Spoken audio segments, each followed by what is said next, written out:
సభలో ఎలా ఉండాలి, ప్రతిపక్షం అంటే ఏంది, అధికార పక్షం అంటే ఏంది, అవన్నీ కూడా జిల్లా పరిషత్లో చూసినటువంటి అనుభవం ఉన్న వ్యక్తిగా అప్పుడు నేను ఈ అసెంబ్లీ ముందర నుండి వెళ్తూ ఉంటే అసెంబ్లీ ముందరున్న పోలీస్ బందోబస్తును చూసి అక్కడ ఉన్నటువంటి ఆఫీసర్ల బండ్లను చూసి అసెంబ్లీకి లోపలికి రావాలంటే కూడా పాసులు ఉండాలి, లోపల పాత్రికేయులు ఉంటారు, బయట భారీ బందోబస్తు ఉంటుంది. వీళ్ళందరూ కలిసి ప్రజలకు బాగా మంచి చేస్తారు. అసెంబ్లీలో మాట్లాడి ప్రజలకి కానీ ఉద్యోగస్తులకు కానీ ప్రభుత్వాన్ని రేపు పొద్దున రాష్ట్రాన్ని కూడా ముందుకు తీసుకెళ్లేటువంటి నిర్ణయాలు తీసుకునేటువంటి వ్యక్తులు ఈ అసెంబ్లీలో కూర్చుంటారనేది నేను అనుకున్నాను. ఆ రోజు అనుకునేవాడిని, బయట నుంచి చూసినప్పుడు ఈ అసెంబ్లీకి ఎప్పుడు వెళ్తామా, ఎప్పుడెప్పుడు అసెంబ్లీలో అడుగుపెట్టే అదృష్టం వస్తుందా అని గత 20 సంవత్సరాలుగా ప్రయత్నం చేస్తే మొన్న ఆ దేవుడు ఆ కామారెడ్డి ప్రజలు కరుణించి 2023 డిసెంబర్లో గెలిపించారు. ఇప్పటికి సుమారు 7 నెలలు కంప్లీట్ అయి 8వ నెలకు వచ్చినాం. మొదటి రోజు అసెంబ్లీకి వస్తుంటే ఆ పోలీస్ బందోబస్తు మధ్యాహ్నం నుంచి లోపలికి వస్తుంటే నిజంగా దేవాలయంలోకి వస్తున్నాం, ప్రజలకు పని చేసి పెట్టే గుండె లాంటి అసెంబ్లీలోకి వస్తున్నామని చెప్పి నేను అనుకున్నాను. కానీ అసెంబ్లీలో మొదటి రోజు ప్రమాణ స్వీకారం చేసిన రోజు అక్కడ చూస్తుంటే వాతావరణము రాబోయే కాలంలో ఈ రాష్ట్ర అభివృద్ధికి కానీ ఈ కామారెడ్డి నియోజకవర్గాన్ని కానీ ఈ తెలంగాణని రాష్ట్రంలో దేశంలోనే ఈ రాష్ట్రానికి ప్రథమ స్థానం వచ్చే పరిస్థితికి వచ్చే నాయకులు ఉన్నారు అని అనుకున్నాం. ఎందుకంటే కామారెడ్డి నుంచి పోటీ చేసిన నా అదృష్టం ఏంటంటే నా మీద ఓడిపోయినటువంటి ముఖ్యమంత్రి గారు, నా మీద ఓడిపోయినటువంటి మాజీ ముఖ్యమంత్రి గారు, నేను ముగ్గురం కూడా అసెంబ్లీలో కూర్చుండడం అనేది నిజంగా చరిత్ర. అది దానికి నేను చాలా సంతోషపడ్డాం. ఎందుకంటే ఆ ఇద్దరు కూడా పెద్ద తలకాయలు, చాలా అనుభవం ఉంది. 5, 6, 7, 8 సార్లు అసెంబ్లీలో కూర్చున్నటువంటి వ్యక్తులు, పార్లమెంటుకు పోయినటువంటి వ్యక్తులు, వీళ్ళందరూ కూడా ఉన్నారు, అనుభవజ్ఞులు ఉన్నారని అనుకున్నాం. అన్న, మన ఇంట్లో ఒక 10,000 రూపాయలకు పనిచేసే హౌస్మేట్ లేదా మన వ్యవసాయ భూమిలో ఒక 300కు కూలికెచ్చే వ్యక్తి మనకు 5 నిమిషాలు లేట్ వచ్చినా, ఒకరోజు రాకపోయినా, తిన్న తర్వాత 15 నిమిషాలు లేట్ చేసినా వాళ్ళకు జీతం కట్ చేస్తాం. కానీ 2,75,000 రూపాయలు తీసుకున్నటువంటి ఎమ్మెల్యేలు ఇవాళ అసెంబ్లీకి రారు. నేను పార్టీ పరంగా మాట్లాడలేదన్నా, మనసులో ఉన్న భావనతోని నిన్నటి నుంచి భారంగా ఉంది కాబట్టి ఒక్కసారి మీతో పంచుకుంటే ఇది ప్రజలకు తెలిస్తే, అధికారులకు తెలిస్తే, మా ఎమ్మెల్యేలకు, సోదరులకు అందరికి కూడా కొంచెం జ్ఞానోదయం అవుతుంది అనేది నా అభిప్రాయం.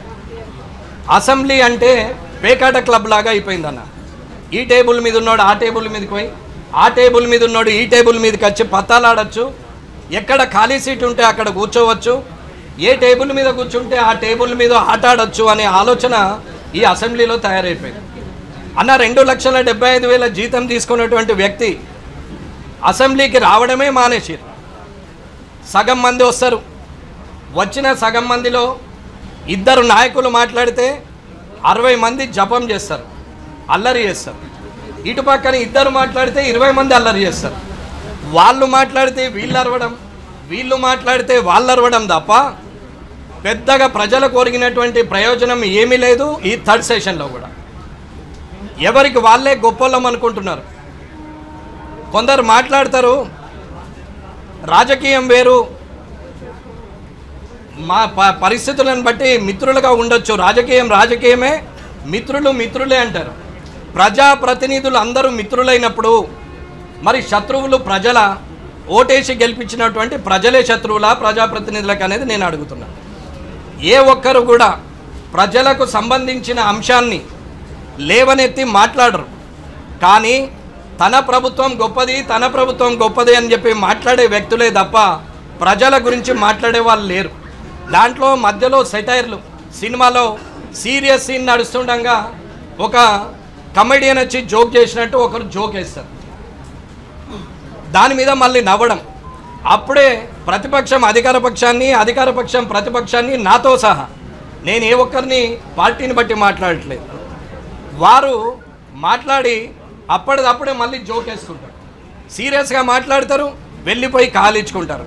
కెమెరాలు పాత్రికేయులు నడిచినంతసేపు వారందరూ కూడా నువ్వంటే నువ్వు, డి అంటే డి అని మాట్లాడతారు. అది అయిపోయిన తర్వాత మళ్ళీ కలుసుకొని మాట్లాడతారు.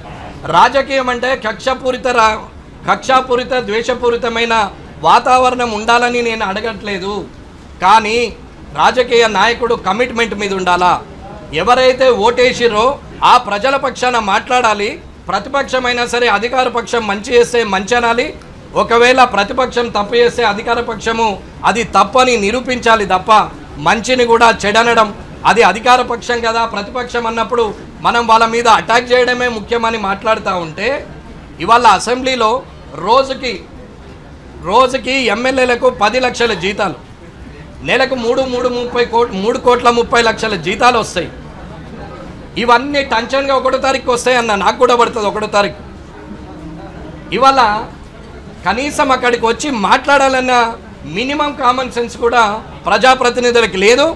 వచ్చినటువంటి ఎమ్మెల్యేలు కూడా అక్కడికి వచ్చి ఒకరి మీద ఒకరు సెటైర్లు వేసుకొని మాట్లాడతారు.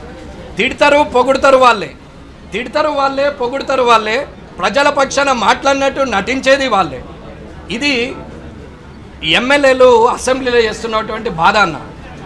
నేను ఎమ్మెల్యేగా ఎందుకు గెలిచాం, అనవసరంగా వచ్చామేమో, ఈ అసెంబ్లీకి రాకున్నా బయట ఉండి పోరాడినా 10 మందికి లాభం జరుగుతుండే అనుకున్నాం.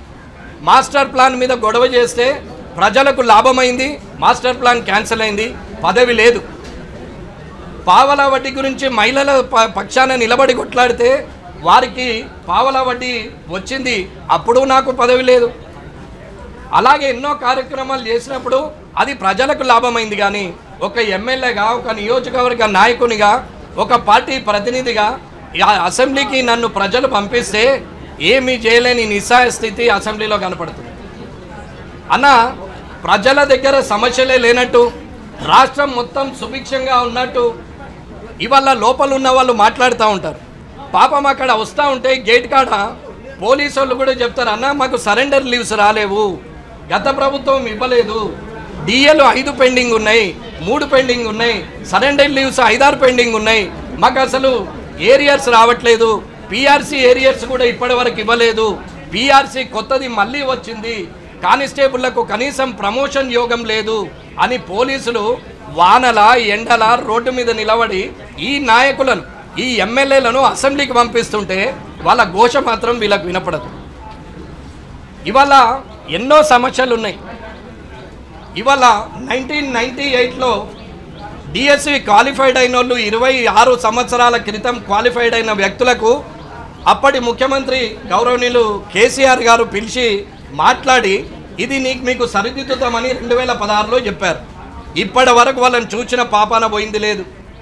ఇవాళటి కూడా ఎవ్వరు కూడా ఇప్పటి వరకు దాని గురించి మాట్లాడేది లేదు అన్న. ఇవాళ గెస్ట్ లెక్చరర్లు, ఇవాళ టీచర్లు, ఇవాళ జీవో 317 కానీ, ఇవాళ ఉన్నటువంటి సమస్యలు జీవో 46 కానీ, ఉద్యోగాలు లేక నిరుద్యోగులుగా యువత రోడ్డు మీద పడి ఏడుస్తూ ఉంటే వీళ్ళు ఇందులో నవ్వుతూ, నీళ్లు తాగుతూ, సెటైర్లు వేస్తూ, మధ్యాహ్నము ఉదయం టిఫిను, మధ్యాహ్నం మళ్ళీ మటన్, చికెన్, ఫిష్తో సహా, ఎగ్గులతో సహా భోజనాలు ఉంటాయి వీళ్ళకి.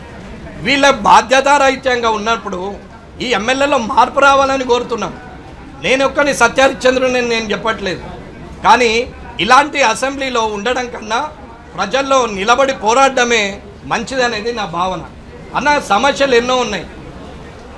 రాజకీయానికి వస్తే ముఖ్యమంత్రి రేవంత్ రెడ్డి గారు మాట్లాడతారు ఏమని, ఇవాళ కేంద్రం ఏమి ఇవ్వలేదని అంటారు అన్న. కేంద్రము గత 9 సంవత్సరాలకి ఇచ్చిన లిస్టు మొత్తము అక్షరాల జీవోలతో సహా చెప్తాం. అలొకేషను, రిలీజింగు, ఫైనాన్షియల్ అప్రూవల్తో సహా చెప్పగలుగుతాం. ఇవాళ ఎన్ని లక్షల కోట్లు ఈ రాష్ట్రానికి ఇచ్చిరో చెప్పగలుగుతాం. అలాగే ఇవాళ కేటీఆర్ గారు కూడా మాట్లాడతారు ఏమని, 8+8 అది అంకెపరంగా 16 అయినా అది 0 అని మాట్లాడతాడు నిన్న. అంటే 16 మంది ఎంపీలు ఉండి ఏమీ చేయలేకపోయారు, మేము అప్పుడు 12 మంది ఉన్నాం కాబట్టి బాగా చేశామని చెప్తున్నారు. బాగా చేశామన్నప్పుడు కేంద్రం ఎంత ఇచ్చిందో చెప్పాలి కదా, కానీ అది చెప్పరు కేంద్రం ఎంత ఇచ్చిందని.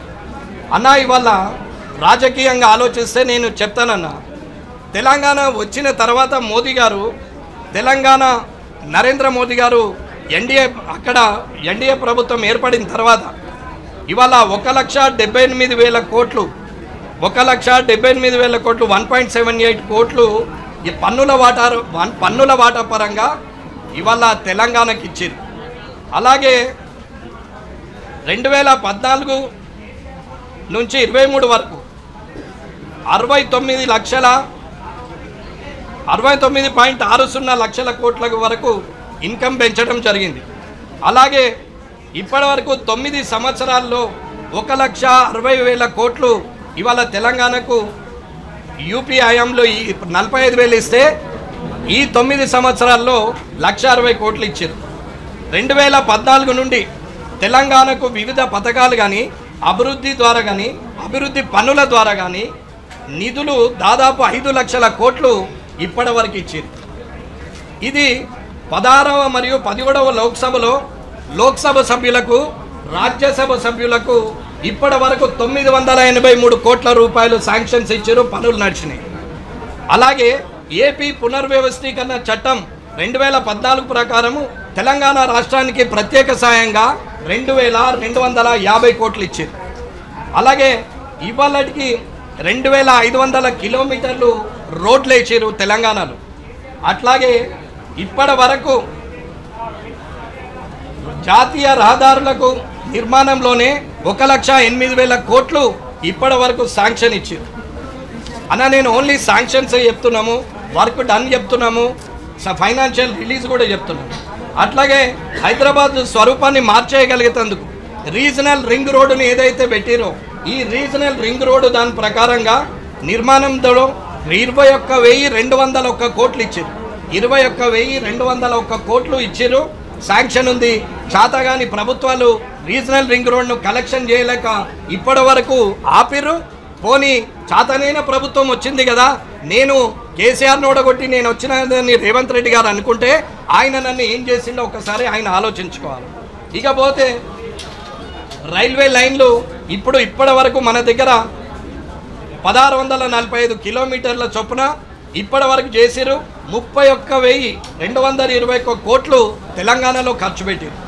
అట్లాగే తెలంగాణ ప్రాంతంలో మోదీ ప్రభుత్వం ద్వారా, కేంద్ర ప్రభుత్వం ద్వారా, ఎన్డీఏ ప్రభుత్వం ద్వారా గత 9 సంవత్సరాల కరీంనగర్ నిజామాబాద్ మధ్యనున్న పెద్దపల్లి రైల్వే బ్రిడ్జు, మంచిర్యాల పెద్దపల్లి మధ్య గోదావరి నదిపై bridge, Medchal Bollaram section, Secunderabad Bollaram section, ఇవన్నీ రైల్వే ఓవర్ బ్రిడ్జు, ఇవన్నీ కూడా చేయడం జరిగింది. అట్లాగే ఇప్పటి వరకు రైల్వే లైన్ల విద్యుదీకరణ కూడా మనకు 37,000 కిలోమీటర్లు విద్యుదీకరణ చేసింది. సికింద్రాబాద్ రైల్వే స్టేషన్ అభివృద్ధికి 715 కోట్లు, చర్లపల్లి టెర్మినల్కు 221 కోట్లు తెలంగాణ రైల్వే అభివృద్ధి కోసం కేంద్రం ఇచ్చింది. అట్లాగే ఎంఎంటీఎస్ ఫేజ్ 2 నిర్మాణానికి కేంద్ర ప్రభుత్వం పూర్తిగా నిధులు విడుదల చేసింది. కాజీపేట రైల్వే వ్యాగన్ ఫ్యాక్టరీ, అట్లాగే పీరియాడిక్ ఓవర్ హాలింగ్ వర్క్షాప్ పిఓహెచ్లను 521 కోట్లతోని అంచనా వ్యయంతో నిర్మించడం మొదలుపెట్టింది. 3,000 మందికి ఉపాధి ఆల్రెడీ దొరికింది. 3 వందే భారత్లను స్టార్ట్ చేశారు. Secunderabad to Tirupati, Secunderabad to Visakhapatnam, Kacheguda to Yesvantpur చేయడం జరిగింది. సికింద్రాబాద్లో 100 కోట్లతోని Indian railway institute of finance management IRIFMను కూడా ఏర్పాటు చేయడం జరిగింది. తెలంగాణలో వివిధ రైల్వే స్టేషన్లో సుందరీకరణ చేయడం, బాసరా, గద్వాల్, జైరాబాద్, లింగంపేట, జగిత్యాల్, రామచంద్రపురం, మహబూబ్ నగర్ ఇవన్నీ కూడా మళ్ళీ కొత్త రైల్వే లైన్లకు కూడా ఇవ్వడం జరిగింది. విమానయాన రంగం తీసుకుంటే కూడా హైదరాబాద్ విమానాశ్రయంలో GHIALకు విస్తరణకు కేంద్ర ప్రభుత్వం సహకారం ఇస్తుంది. హైదరాబాద్లో ఏర్పాటు చేస్తున్న civil aviation research organization CARO Telangana విమానయాన సాంకేతిక ప్రపంచంలోనే అగ్రగామిగా నిలిపేందుకు దీని ఖర్చు 353 కోట్లు ఇచ్చింది. ఇందులో 210 కోట్లు రిలీజ్ చేసింది. ఇవన్నీ దీర్ఘకాలికంగా ఇప్పటి వరకు కూడా తెలంగాణ నీటిపారుదలకు 2,302 కోట్లు కూడా రిలీజ్ చేసింది. ఇవన్నీ కూడా చేసింది. అట్లాగే తెలంగాణలో విద్యుత్ రంగంలో ఐపీడీఎస్ అంటే ఇంటిగ్రేటెడ్ పవర్ డెవలప్మెంట్ స్కీమ్ కింద 394.19 కోట్లు, అట్లాగే డిడియు జీజేవై దీన్ దయాళ్ ఉపాధ్యాయ గ్రామ జ్యోతి యోజన కింద 278 కోట్లు విడుదల చేసింది. తెలంగాణలో రామగుండంలో ఎన్టీపీసీ కొత్త థర్మల్ పవర్ స్టేషన్ కూడా 1600 మెగావాట్ల సామర్థ్యంతో 10,998 ఇవాళ 10,998 కోట్లు రిలీజ్ చేసింది. ఇలాంటి తెలంగాణలో రామగుండంలో అతిపెద్ద ఫ్లోటింగ్ నీటిపై తేలాడేది సోలార్ పవర్ ప్లాంట్ కూడా ప్రారంభమైంది. దీనికి 442 కోట్లు రిలీజ్ చేసింది. అట్లాగే ప్రధానమంత్రి సౌభాగ్య యోజన భాగంలో తెలంగాణలో ఇంటింటికి కరెంటు కింద ఇళ్లకు కొత్త కనెక్షన్లు ఇచ్చారు. 5,15,000 ఇండ్లకు కొత్త కనెక్షన్లు ఇవ్వబడింది. తెలంగాణలో అణుశక్తి సంబంధిత సంస్థలకు కేంద్రం ఖర్చు చేసింది 28,971 కోట్లు. హెచ్పిసిఎల్, బీపీసీఎల్, ఐఓసీఎల్ వంటి ప్రభుత్వ రంగ పెట్రోలియం సంస్థల ద్వారా మంత్రిత్వ శాఖ తెలంగాణలో ఖర్చు చేసింది 4,154 కోట్లు.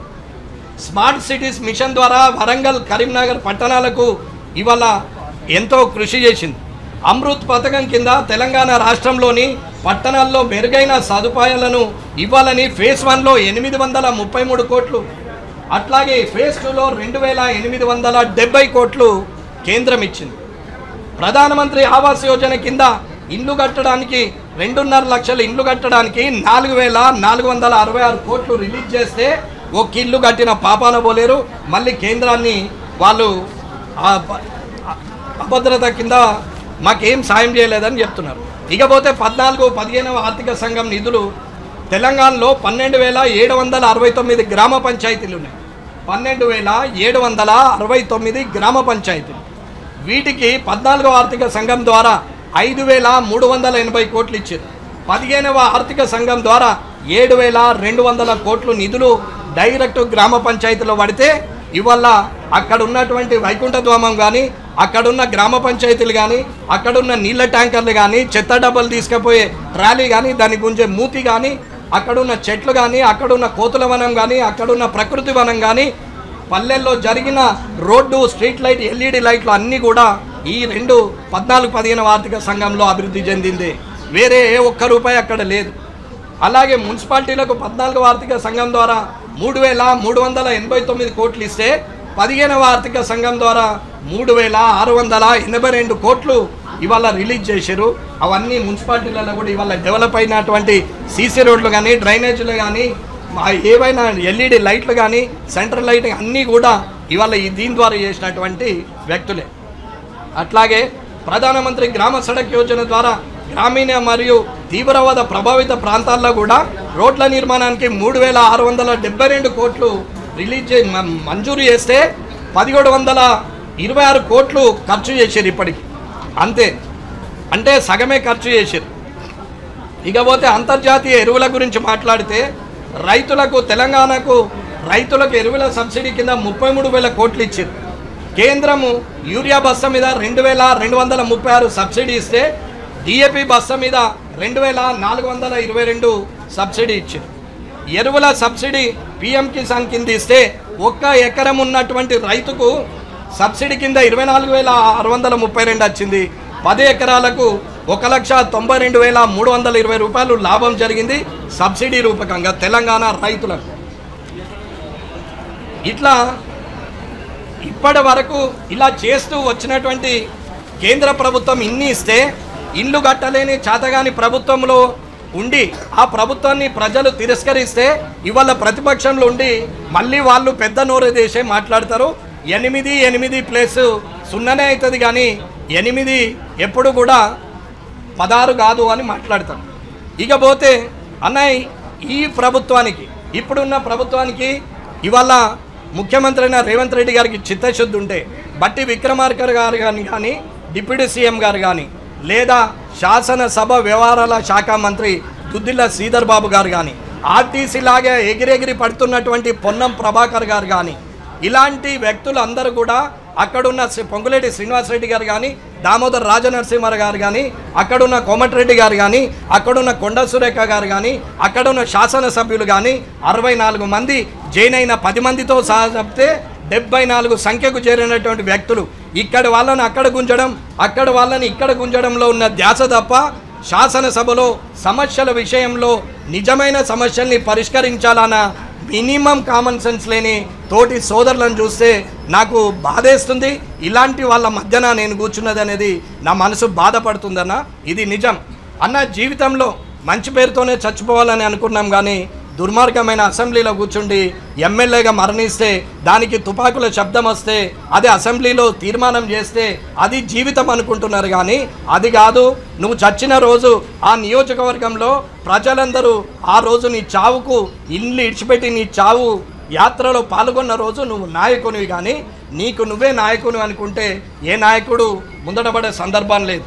ఇవాళ జీవో నెంబర్ 317 ఉంది, అది చేయరు. తెలంగాణలో బందోబస్తుకు వెళ్ళినప్పుడు ఇవాళ హోంగార్డులు వెళ్తారు, వెళ్ళి ఇక్కడ 10 రోజులు పనిచేస్తే ఇక్కడ జీతం వస్తుంది. వీళ్ళనే తీసుకుపోయి ఇంకో దగ్గర రాష్ట్రంలో పనిచేపిస్తే అక్కడ వాళ్ళకి ఇస్తారు కాబట్టి ఇక్కడ జీతం కోత చేస్తారు. హోంగార్డులకు ఇప్పటి వరకు ఎటువంటి పని చేసిన సందర్భం లేదు. అట్లాగే కానిస్టేబుల్ ఉన్నారు, వాళ్ళకి రావాల్సిన సరెండర్ లీవ్స్ ఇయ్యరు, డిఎల్ ఇయ్యరు, వాళ్ళకు ప్రమోషన్లు రావు, పిఆర్సీ ఏరియర్స్ రావు, పిఆర్సీలు క్లియర్ చేయరు, ఉద్యోగస్తులకు 317 తీయరు, పావుల వడ్డీ మహిళలకు వెయ్యరు, ఇండ్లు లేని వాడికి ఇండ్లు రావు, లేని వాడికి ఇంతవరకు చేసింది ఏమీ లేదు. అటువంటి వాటి మీద తీర్మానం చేసేది లేదు, వారు చెయ్యరు కూడా. పోయిన ప్రభుత్వం ఇచ్చిన కేంద్రం సాయంతో ఏమైనా నిర్మాణం చేసిండ్రంటే అది సున్నా. ఇప్పుడున్న వాళ్ళు మళ్ళీ దాన్ని ఏమి ఇచ్చారంటే హైదరాబాద్ రోడ్ల మీద 8 మంది బీజేపీ ఎంపీలను ఇచ్చినటువంటి తెలంగాణ ప్రజలకు, ఎంపీలను ఇచ్చిన తెలంగాణ ప్రజలకు కేంద్రం పెద్ద గాడిద గుడ్డు ఇచ్చిర్రని చెప్తున్నారు. ఇది సంస్కారం, ఇది మాట్లాడే పద్ధతి. అన్పార్లమెంటరీ మాట్లాడతారు, అవతలనేమో నోటికి వచ్చిన మాట మాట్లాడతారు.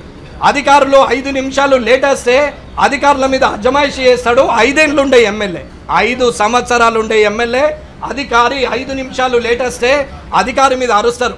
పోలీసులు 2 నిమిషాల్లో అటు ఇటు జరిగితే ఏం చేస్తున్నామని అన్పార్లమెంటరీ మాటలు మాట్లాడతారు. కానీ అదే సభలకు వచ్చేసి ఇద్దరు మంచిగానే మాట్లాడుకుంటారు, అందరూ చేతులేసి జోడించుకుంటారు. మా మిత్రుడు గౌరవ మంత్రివర్యులు మా మిత్రుడు మంచోడే కానీ అని మళ్ళీ సెటైర్ వేస్తాం. మంచోడైంది చెడ్డోడైంది, ప్రతిపక్షం ప్రతిపక్షమే, అధికార పక్షం అధికార పక్షమే. ప్రజల పక్షాన మాట్లాడాలనుకున్నప్పుడు ప్రజలతో మమేకమై మాట్లాడాలి తప్ప మనం మిత్రులం ప్రజాప్రతినిధులం, మనకు శత్రువులు ఓట్లేసిన ప్రజలే అని నిరూపిస్తున్నటువంటి ఎమ్మెల్యేలు వీళ్ళంతా. 119 ఎమ్మెల్యేల కనీసము రావడానికి, అసెంబ్లీ రావడానికి బద్దకించే ఎమ్మెల్యేలు నాకు తెలిసి 50 ఉంటుండొచ్చు. ఇది శాసనసభ అన్న. నేను ఎవరిని ఉద్దేశించి మాట్లాడతలేదు, మార్పు రావాలని కోరుకుంటున్నాను. ఆ మార్పు పాత్రికేయుల ద్వారా ప్రజలకు వెళ్ళిన తర్వాత మారుతారా? ప్రజలే తిరస్కరించిన రోజు అది గత ప్రభుత్వంలో ఉండి ఇవాళ ప్రజలు తిరస్కరించబడిన ఎమ్మెల్యేలు ఇవాళ వచ్చి ఎట్లా నిలబడుతున్నారు, ఎక్కడున్నారు అనేది ప్రస్తుతం గెలిచిన ఎమ్మెల్యేలు ఒక్కసారి చూసుకుంటే ఆ పరిస్థితి నాకు రావద్దు. రేపు పొద్దున నేను కూడా అదే లాబీలో నిలబడాల్సి వస్తుంది. నేను వస్తే ఎదురుగా వస్తున్నటువంటి సిబ్బంది నాకు ఎదురుగా వస్తలేరు. పవర్ ఉంటే ఎట్లుంటుంది, పవర్ లేకపోతే ఎట్లుంటుంది అని తెలుసుకున్నప్పుడు మూర్ఖుల్లాగా ప్రవర్తించకుండా ప్రజల పక్షం ఉంటే ప్రజలు గెలిపించే పరిస్థితి ఉంటుంది. డబ్బుకో నోటుకో మందుకో ఓటేస్తారు జనమని మీరు అనుకుంటున్నారు. కానీ ఎదుటోడు అసమర్థుడైనప్పుడు దొంగ కూడా గెలుస్తాడు. 3 దొంగలు నిలబడ్డప్పుడు అందులో మంచి దొంగ గెలుస్తాడు, కానీ మంచోడు నిలబడ్డప్పుడు ఆ దొంగలు మనుమాయమవుతారు అనేది తెలుసుకోవాలా. ఇది తెలుసుకోనని రోజులు ఇలాగే నడుస్తుంటుంది అనేది నా అభిప్రాయం. అన్న, గౌరవ ముఖ్యమంత్రి వర్యులకు ఎన్నోసార్లు వచ్చిన శాసనసభ్యులను గౌరవించు, వచ్చిన వ్యక్తులతోని మాట్లాడు. రాని వ్యక్తి గురించి మాట్లాడాల్సిన అవసరం లేదు. రాని వ్యక్తి వచ్చి పొడిచేదేం లేదు. ఆల్రెడీ 10 సంవత్సరాలు పొడిచిరు, మళ్ళీ వచ్చి ఆయన పొడిచేదేమీ లేదు. నువ్వేం చేస్తావో చెయ్యి కదా. రాని వ్యక్తి గురించి మాట్లాడి 8 నెలల కాలాన్ని నువ్వు వెలదీసినావు. కానీ ఆ వ్యక్తి రాడు, వస్తాడు. వస్తే ఏం లాభం అవుతుంది? తెలంగాణకు అదనపు నిధులు వస్తాయా? తెలంగాణలో పోయినటువంటి 7 మండలాలు తిరిగి వస్తాయా? తెలంగాణ లేకపోతే బంగారు తెలంగాణ అవుతుందా? అసలు ఏం మాట్లాడుతున్నారు, ఎందుకు మాట్లాడుతున్నారు? ఒకసారి చెప్పారు తప్పు జరిగిందని, ప్రజలు తిరస్కరించారు. ప్రజలు మిమ్మల్ని ఎన్నుకున్నారంటేనే వారు తప్పు చేశారు అన్నట్టు. మరి మీరేం చేయాలా? ప్రజల పక్షాన నిలబడి మాట్లాడాలా. అసెంబ్లీ రికార్డ్స్ని తీస్తే, అసెంబ్లీ మినిట్స్ని తీస్తే ఏ ఒక్కనాడు ప్రజల కోసం కానీ అక్కడ జరుగుతున్న ఇబ్బందుల గురించి కానీ కిందున్నటువంటి వ్యక్తుల అంత్యోదయంలో ఉన్నటువంటి వ్యక్తులు ఆఖరున ఉన్నటువంటి వ్యక్తి జీవితం ఏదైతే ఉందో అది ఎలా ఉంది, ఉద్యోగస్తులకు ఏంటి అనేది చూడాలి. గ్రామీణ వ్యవస్థలో ఉన్నటువంటి గ్రామీణ ఎంప్లాయీస్ని అందరినీ తీసేసారు అన్న. ఒక పంచాయత్ సెక్రటరీ తప్ప గ్రామీణ వ్యవస్థలు ఎవరు లేరు. ఇయ్యలటికి కూడా జనం 60%, ఇయ్యలటికి కూడా జనం 60% మంది పల్లెల్లో ఉన్నారు. కానీ పల్లెల్లో ఒకడు పంచాయత్ సెక్రటరీ ఉన్నాడు. మిగతా వాళ్ళందరినీ తీసేసారు. గ్రామంలో ఎవరికి ఏది అవసరమున్నా ఎవరి దగ్గరికి వెళ్ళాలంటే అంతా ఆన్లైన్ అడగాల. ఎవరిని అడుగుతారు? ఆన్లైన్ అడగాలి. ఆన్లైన్ ఎవడంటే ఎవరికి దొరకడు. అది పరిస్థితి. రికార్డు లేదు, అసలు మాన్యువల్ రికార్డు ఉంచారు, ఆన్లైన్లో పెడతారు. ఇది సమస్య అన్న. ఇదంతా కూడా మార్పు తీసుకురావాలనేదే నా కోరిక. దయచేసి అసెంబ్లీకి రానటువంటి ఎమ్మెల్యేలు ఎవరన్నా ఉంటే ఆ జీతాలు దయచేసి వాపస్ ఇచ్చేయండి. లేదా నేను నా వారం రోజులు అసెంబ్లీలో సమావేశాలు ఉన్నాయి అనుకున్నప్పుడు వారంకు వారం మీరు వస్తే 2,75,000 ఉంచుకోండి. లేదా 10 రోజులు అసెంబ్లీని ఉంటే మిగతా దినాలు రాకున్నా అసెంబ్లీ ఉన్న రోజులు వస్తే ఆ 2,75,000 ఉంచుకోండి. లేకుంటే ఏ ఒక్క రోజు రాకున్నా /10 /7 అసెంబ్లీ సమావేశాలు ఉన్నాయో ఉద్యోగస్తులకు ఎట్లయితే జీతం కట్ చేస్తారో అట్లాగే మీ జీతం కూడా కట్ కావాలా. కట్ అయ్యేదాకా ఊరుకునే లేదు. ప్రజలకు చెప్పాల్సిందే. పుక్కానికి ఏం రాలేదు. ప్రజలు ఓట్లేసి గెలిపిస్తే ఎమ్మెల్యే క్వార్టర్ వచ్చింది, 2 గన్మెన్లు వచ్చారు, నీకు ప్రోటోకాల్ వచ్చింది, నీకు 2,75,000 జీతం వచ్చింది, నువ్వు అసెంబ్లీలో వచ్చి కూర్చుండే అవకాశం వచ్చింది. ఇవాళ నిన్ను నాయకుడు అనుకుంటున్నారు. నువ్వు ఎప్పుడు నియోజకవర్గానికి వస్తే అప్పుడు వెంకటేశ్వర స్వామి, భద్రాచలం రామయ్య, యాదాద్రి లక్ష్మీనరసింహస్వామి వచ్చిండు, మాకు ఆశీర్వాదాలు ఇస్తాడు, ఏమైనా చేసిపోతాడు అనుకున్నారు. కానీ కద్దరు బట్టలు వేసుకోండి. దిగేటప్పుడు ఒక గన్మెన్ తెరుచుడు, ఎక్కేటప్పుడు ఒక గన్మెన్ చెయ్యడ్డం పెట్టి నెత్తికి తగులుతుందని డోరేసుడు. సార్ నువ్వు కాపాడుతుంటే కోడిగుడ్డు లాంటి ఎమ్మెల్యేలను ఏడ చిప్పవలిగిపోతుందో అని కాపాడే గన్మెన్లు పోలీసులు ఉంటారు తప్ప ఇది మీ కష్టం కాదన్న. ప్రజలు ఇచ్చిన సౌకర్యం, అది ప్రజలకు సేవ చేస్తారనేది అర్థం చేసుకోవాలని కోరుకుంటూ ఇకనైనా మార్పు రావాలని కోరుకుంటున్నాను. జై హింద్, జై భారత్. అన్నా నేను పార్టీ పరంగా చెప్పలే, ఎమ్మెల్యే నేనైనా సరే నేను ఒక్కరోజు రాకుండా నేను రిటర్న్ చేస్తాను. నేను ఇప్పుడు మళ్ళీ చెప్తున్నా, ఒకవేళ అది రిటర్న్ తీసుకోదు శాసనసభ అంటే ఇదే అసెంబ్లీ ముందట ఎవరికైనా సరే ప్రజలకు దానం చేస్తా. కానీ నేను తీసుకొని ఇది నా మాట అన్న. నేను ఒకరు రాజాసింగ్ గారా, కేసీఆర్ గారా, రేవంత్ రెడ్డి గారా అని మాట్లాడతలేదు. బాధ్యత గురించి మాట్లాడుతున్నాం. పాత్రికేయులు అంటే ప్రజలకు, నాయకులకు, ప్రభుత్వానికి మధ్యవర్తులు. ప్రజలకు కావాల్సింది నాయకులకు చేరవేస్తే ప్రభుత్వం చేసిన తప్పుల్ని ప్రజల ముందర చెప్పితే అది జర్నలిజం అంటారు. కానీ అది నాకు వెంకటరమణారెడ్డి దోస్తు కదా, ఆయన తప్పు చేస్తే నేను ఏదయ్యా అంటే అది జర్నలిజం కాదన్న. అట్లాగే ఇది కూడా రాజకీయం కూడా అంతే. ప్రజలు ఓట్లేసారు, నువ్వు ప్రజలకు సేవ చేయి. నీకు మిత్రుడైతే నువ్వు 5 ఏళ్ల తర్వాత మళ్ళీ పోయగలవు. నీకు నిజంగానే మిత్రుడు ఉంటే అదే పార్టీలో ఉండు. 2 కలిసి అందులోనే ఉండరు. అండ్లు ఉంటారు, ఇండ్లు ఉంటారు, మిత్రులు ఎట్లయితారండి? ఇది కాదు. బాధగా ఉంది. బయట పోయి పని చేయొచ్చు అని చెప్తున్నారు. ఏం చేయాలనుకున్నారు? బయట పోయి ప్రజల మధ్యన అన్ని పనులు చేయొచ్చు అన్న. మనిషికి పవర్ కావాలనేది ఏం లేదన్న. అన్న సామాజిక స్పృహ ఉన్నటువంటి వ్యక్తి, సామాజిక బాధ్యతతోని చాలామంది సర్వీస్ చేస్తున్నారు. బయట లేని వాళ్ళ కోసం చూస్తున్నారు, అన్నం లేని వాళ్ళకు అన్నం పెడుతున్నారు, సమస్యలు ఉన్న వాళ్ళకు చూస్తున్నారు, కుష్ఠవ్యాధి వచ్చి రోగులు ఉన్న వాళ్ళని చూస్తున్నారు, సమాజం వెలివేసినటువంటి వారిని దగ్గరికి తీస్తున్నారు, ఆదివాసీలకు సేవ చేస్తున్నారు. సోషల్ సర్వీస్ చేయాలంటే దానికి పబ్లిక్ ఎలక్టెడ్ పీపుల్ లేదా గవర్నమెంట్ ఇచ్చే ఉద్యోగము అవసరం లేదన్న. సామాజిక స్పృహ ఉంటే సరిపోతుంది అనేది నా వాదన.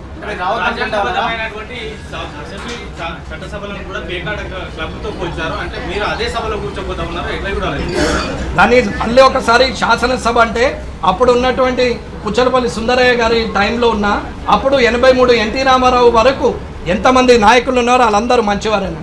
ఎన్టీ రామారావు గారి దగ్గర వరకు శాసనసభకు విలువ ఉండే, పత్రికా విలేకరులకు విలువ ఉండే, అధికారులకు విలువ ఉండే. ఇలా ఖద్దర్కు విలువ లేదు, అక్రిడేషన్కు విలువ లేదు, ఇవాళ అక్కడున్న అధికారికి విలువ లేని పరిస్థితికి తీసుకొచ్చింది ఈ శాసనసభ వ్యవహారంలో ఇలాంటి నాయకులు ఉండడం వల్ల అని చెప్తున్నాం. అన్న మార్పు కోరుతున్నాం అనడం అందరం అంటాం. నేను పాటించి చెప్తున్నా. నేను పాటించకుండా నీతి సూత్రాలు చెప్తలేను. నేను పాటించి చెప్తున్నా. నేను ఇప్పుడు కూడా చెప్తున్నా, నేను గత అసెంబ్లీలో టైంలో 2 రోజులు రాలేదు, నేను ఆ సాలరీ వాపస్ ఇస్తా అని చెప్తున్నా. నేను ఈసారి కంటిన్యూ వచ్చినాం, నేను తీసుకుంటానని చెప్తున్నా. అన్న ఏదున్నా సరే నిజాయితీగా ఉండాలా, ప్రజల పక్షాన ఉండాలా. ప్రజల్ని బదనాం చేస్తూ ప్రజలు కరప్టెడ్ అని చెప్పి లీడర్ కరప్ట్ చేసుకుంటూ ప్రజలను కరప్ట్గా చూపెట్టి లీడర్ సత్యహరిశ్చంద్రుడు అవుతున్నాడు. కానీ మారాల్సింది జనం కాదు, మారాల్సింది గెలిచిన ఎమ్మెల్యేలు, రాజకీయ నాయకులు, అన్ని పార్టీల ప్రతినిధులు. అన్న మోదీ గారా, అమిత్ షా గారా, లేకపోతే రేవంత్ రెడ్డి గారా, కేసీఆర్ గారా అనేది కాదు నేను మాట్లాడి. మోదీ గారు తప్పు చేసినా, అది నిజంగా ప్రజలకు అన్యాయం జరిగితే అది తప్పు చేసిరని చెప్పగలిగేంతటి నాకు సంస్కృతి ఉంది, సంస్కారం ఉంది, ఎలా చెప్తే అర్థం చేసుకుంటారు అనేటువంటి అవగాహన కూడా ఉందని నేను చెప్తున్నాను. 10 ఏళ్ల నుంచి మీరు కేంద్రం నుంచి వస్తున్నటువంటి నిధులు చెప్పారు. అయితే ఈ సంవత్సరం ప్రవేశపెట్టినటువంటి బడ్జెట్లో రూపాయి తెలంగాణ నుంచి వెళ్తే 43 పైసలు మాత్రమే తెలంగాణకు వస్తుంది, అదే ఉత్తరప్రదేశ్కి అయితే 7 రూపాయలు వెళ్తుంది అని కూడా అన్ని సోషల్ మీడియాలో పెట్టినంత మాత్రాన అవే నిజాలని, లేదా ఒక పత్రికలో వస్తే అదే నిజమని అనుకుంటే తప్పన. నిజంగా అట్లాగే జరిగితే మీరు తీసుకురండి, జీవోలు అవన్నీ ఉంటే నేను మాట్లాడతా, నేను మోదీ గారితో మాట్లాడతా. అలా ఏ రేషియో మీద ఏది రావాలా, పరేడ్ క్యాపిటల్ ఏమని ఉంటుంది, ఎక్కడ పరేడ్ క్యాపిటల్ మీద వస్తుంది అనేది దానికి రూల్స్ అండ్ రెగ్యులేషన్స్ ఉంటాయి తప్ప అవి అట్లా ఉండడానికి వీల్లేదని తెలియజేస్తున్నా. దయచేసి ఇది అందరూ కూడా సౌహృదయంతో అర్థం చేసుకొని మార్పుకు నాంది పలుకుతారు, శ్రీకారం పలుకుతారని కోరుకుంటూ జై హింద్, జై భారత్.